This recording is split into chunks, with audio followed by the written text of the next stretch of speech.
Bonjour à tous. Alors aujourd'hui, vidéo un petit peu différente parce que je vais vous parler de croyances à travers des petites anecdotes. Les croyances sont ce que les gens pensent mais qui ne sont pas forcément vrais. Par exemple, un chat noir porte malheur.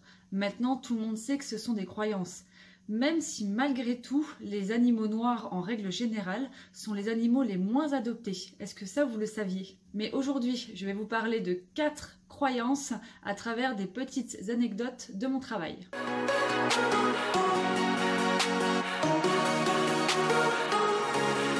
Dans mon métier, il y a énormément de croyances. Certaines vont nous faire sourire, d'autres vont nous faire hérisser le poil. Et c'est pourquoi le but de ma vidéo d'aujourd'hui est de vous prouver, de vous montrer par des petites anecdotes liées à mon travail que certaines croyances sont tout simplement bonnes à mettre à la poubelle. Croyance numéro 1, l'herbe tue les vers. Un jour, il y a une dame qui sort de consultation, donc après le vaccin de son chien, qui retourne vers moi à l'accueil donc pour payer sa facture. Et là, comme je le fais à chaque fois, je propose toujours bien sûr, même si je sais que le vétérinaire en a déjà parlé en consultation, je propose quand même si la personne n'a besoin de rien en plus, c'est-à-dire est-ce qu'elle n'a pas besoin de vermifuge ou d'antiparasitaires, antipuces, anti-tiques. Donc là, la dame, je lui pose cette question et elle me répond que non, ce n'est pas nécessaire puisque de toute façon, son chien se purge seul. Donc je lui demande, je lui dis ah oui, vraiment, et comment il se purge? Enfin, qu'est-ce qu'il fait? Et elle me dit bah il mange de l'herbe, donc ça suffit largement. Et là, je lui dis et du coup, l'herbe, ça tue. Vous pensez que l'herbe tue les vers? Et là, elle me dit bah oui, pourquoi? Je lui dis bah l'herbe, si l'herbe réellement tuait les vers, ça se saurait. Je pense que les laboratoires ne s'embêteraient pas à créer des molécules pour tuer les vers et qu'ils iraient tout simplement se servir dans les jardins des gens. Donc la dame, elle me répond, elle me regarde un petit peu bizarrement en disant mais du coup, qu'est-ce qu'il faut faire pour tuer les vers? Donc à quoi ça sert qu'il mange de l'herbe? Je dis votre chien mange de l'herbe tout simplement parce qu'il a mal au ventre et pour se soulager, donc il va se faire vomir et vu que l'herbe est irritante, en fait l'herbe va faire vomir. Donc ça c'est un premier point en fait pour lui pour se soulager. Donc pourquoi il a mal au ventre? Peut-être parce qu'il a des vers. Donc si vous voyez votre chien manger régulièrement de l'herbe et se faire vomir, pensez à le vermifuger, mais avec un comprimé qui va vraiment tuer les vers. En plus, en mangeant de l'herbe, c'est un petit peu un cercle vicieux, mais votre chien peut ingérer des œufs ou des larves en fait de vers et du coup il se recontamine. Donc il est de plus en plus contaminé et il a de plus en plus de vers dans l'estomac. Donc après ça devient un cercle vicieux. Plus il a de vers, plus il a mal au ventre, plus il a mal au ventre, plus il va manger de l'herbe et se faire vomir. Donc là c'est pour ça qu'il est très important de vermifuger régulièrement son animal tout au long de l'année. Donc on préconise 2 à 4 fois par an en fonction du mode de vie, mais ça je l'avais déjà expliqué dans la vidéo sur les vermifuges. Et il ne faut pas non plus hésiter à le revermifuger en plus si vous voyez qu'il se met à manger beaucoup d'herbe par exemple. Et je lui ai aussi expliqué bien sûr que les vers étaient aussi transmissibles à l'homme, surtout si en plus elle avait des enfants en bas âge chez elle, ce qui était le cas. Alors là, du coup, elle n'a pas hésité, elle a pris ce qu'il fallait pour l'année en vermifuge et en antiparasitaire pour les puces et les tiques également. Et la dame me disait qu'effectivement, peut-être que le vétérinaire lui avait expliqué en consultation, mais qu'elle n'avait pas été très attentive à toutes ces informations, parce que ça devait être certainement au moment des premières visites, quand quand son chien justement donc était un chiot, et que voilà tout ce qui l'importait, c'était de savoir s'il allait bien, s'il était en bonne santé, et tout un petit peu le discours sur la prévention des vers et des puces et des tiques. C'était un discours qu'elle n'avait pas vraiment écouté. Et puis, les croyances font que elle pensait en fait savoir ce que le vétérinaire allait dire. Et donc, du coup, elle a vraiment pas prêté attention. Donc, c'est pour ça que de temps en temps, je pense que c'est bien de faire une petite touche de rappel aux clients et aux gens en leur expliquant que voilà, l'herbe ne tue pas les vers qu'il y a dans les intestins de vos animaux. Croyance numéro 2, pas besoin de vacciner mon chat, il vit en appartement et ne sort pas. Alors, comme j'ai déjà expliqué dans la vidéo sur les vaccins des chats, que je vous remets juste ici, il y a 2 maladies qui peuvent être transmises de façon indirecte à votre chat, donc ce qui est le typhus et le coryza. Ce sont des maladies que nous pouvons apporter à la maison sur les vêtements, le sac à main, ce genre de choses, et votre chat en les reniflant peut en fait se contaminer. Donc il y a quand même 2 maladies qui peuvent être mortelles que vous pouvez ramener à la maison et contaminer votre chat. Donc effectivement, même si vous ne faites pas la totalité des vaccins, il y a quand même ces 2 vaccins qui sont importants à faire, même sur des chats qui ne sortent pas.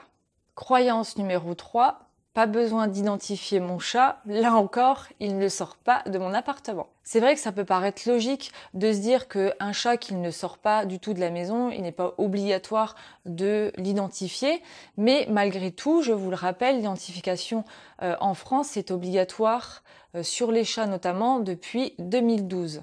Et en plus d'être obligatoire, l'identification a quand même un intérêt car peut-être qu'effectivement, à l'heure actuelle, vous vivez dans un appartement, mais peut-être qu'un jour, vous allez déménager. C'est ce qui est arrivé à une de nos clientes qui ne voulait pas identifier son chat car elle vivait en appartement, sauf qu'un jour, elle a voulu déménager donc, dans un autre appartement, donc elle ne voyait pas non plus, toujours pas l'intérêt d'identifier son chat, sauf que malheureusement, pendant le déménagement, notamment pendant le transport du chat vers vers son nouvel appartement, elle a eu un accident de voiture. Rien de grave, la cliente n'a rien eu, le chat non plus, sauf que quand même le chat s'est sauvé. Donc la cage de transport s'est ouverte et il a pu sortir de la voiture et il s'est sauvé. Donc la dame a été bien sûr très inquiète, a mis plusieurs jours, même plusieurs semaines à retrouver son chat. En fait, son chat donc s'était sauvé et avait rejoint le village le plus proche.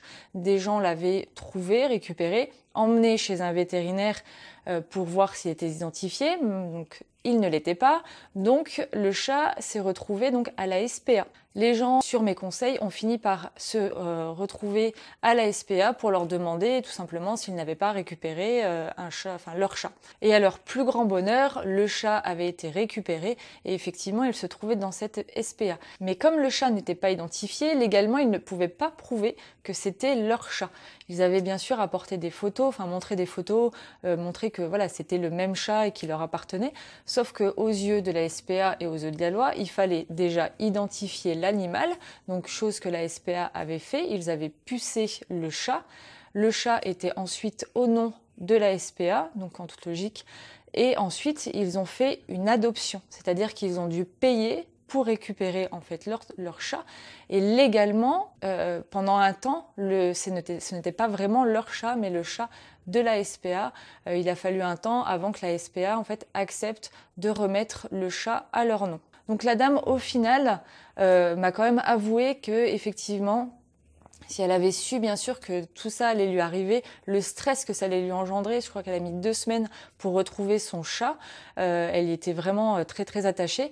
Donc elle m'a avoué que finalement elle aurait mieux fait de m'écouter et de faire identifier son chat, car on n'est jamais à l'abri de rien, d'un accident, que le chat, même s'il vit en appartement, que le chat se sauve, que le chat tombe du balcon, par exemple en essayant d'attraper un oiseau, c'est déjà arrivé, et puis qu'il se blesse, qu'il soit emmené chez un vétérinaire, enfin bref, tous ces cas-là, je les ai déjà vus. C'est pour ça que vraiment l'identification des animaux, elle est, je pense, indispensable si vous tenez à votre animal et si jamais un jour, on ne sait pas ce qui peut arriver, vous souhaitez le récupérer plus rapidement, plus facilement également et surtout gratuitement, parce que là, la dame, je vous le rappelle, elle a quand même dû payer une adoption pour récupérer son chat. Croyance numéro 4 et la dernière pour cette série, je pense que je referai d'autres petites séries comme ça de croyances. Donc voilà, croyance numéro 4. Quand mon chien se lèche une plaie ou une plaie qui se trouve sur moi, la plaie va cicatriser plus vite. Alors bien sûr, c'est totalement faux. Il n'y a pas plus sale, je pense, qu'une langue de chien. Le chien va manger un peu tout ce qu'il trouve dehors, des crottes de chat, des excréments de peut-être d'autres animaux. Il se lèche les fesses. La langue d'un chien n'est absolument pas propre et s'il se lèche une plaie ou une cicatrice par exemple suite à une chirurgie, la plaie va forcément s'infecter. Dans une clinique où j'ai travaillé, on avait déjà eu le cas où une dame en fait avait retiré le pansement de la stérilisation donc de sa chienne pour qu'elle puisse se lécher la cicatrice pour accélérer en fait la cicatrisation. Sauf que bien sûr, ça a eu tout l'effet inverse. La chienne donc dans un premier temps a retiré ses fils, la plaie s'est rouverte. Donc en léchant, elle a bien sûr mis une tonne de bactéries au niveau de la cicatrice et tout simplement les bords de la cicatrice ont commencé à s'infecter et la peau a commencé un petit peu à mourir. Il y avait du pus qui s'est installé, c'était franchement pas beau à voir. Donc au final, on a dû tout simplement réanesthésier la chienne et reprendre la cicatrice, retirer tous les morceaux qui étaient infectés et refermer la chaîne. Et donc la chaîne était repartie du coup pour 10 jours de cicatrisation. La dame pensait vraiment bien faire car elle pensait que lorsque la chienne se léchait, ça aidait à la cicatrisation, que dans la nature, ça se passait comme ça. Sauf que non, voilà, la langue des chiens et la salive des chiens n'est absolument pas propre. La preuve, je ne sais pas si vous en avez déjà entendu parler, il y a quelques temps de ça, il y a quelques personnes qui ont été soit amputées, soit en sont mortes parce qu'elles avaient laissé en fait un chien, donc c'était pas le même en l'occurrence, c'était des chiens différents, lécher leur plaie. Donc il y a une bactérie qui est quand même, je vous l'accorde, qui est quand même très rare, mais qui s'est installée et qui a commencé en fait à nécroser les tissus. Donc il y a des personnes qui ont pu être amputées, mais il y en a d'autres où la bactérie elle est allée beaucoup plus loin et a endommagé les organes internes et donc la personne est morte. Donc ça c'est bien la preuve que la salive d'un chien n'est absolument pas propre. Donc s'il vous plaît, arrêtez de laisser votre chien se lécher ses plaies et même arrêtez surtout qu'il lèche les vôtres. Voilà, j'espère que cette vidéo vous aura plu sur ces quelques petites croyances. Je pense que j'en referai d'autres par la suite car ça reste quand même très intéressant. N'hésitez pas aussi à me dire dans les commentaires si vous connaissez des gens qui ont aussi des croyances par rapport aux animaux, aux chiens et aux chats, ou même peut-être à d'autres animaux. Je voulais aussi vous dire que vous pouvez maintenant me suivre sur Facebook. Je vous mettrai le lien dans la barre de description juste en dessous. Et si ce n'est pas encore fait, pensez à vous abonner et surtout à activer la cloche. Allez, à très bientôt!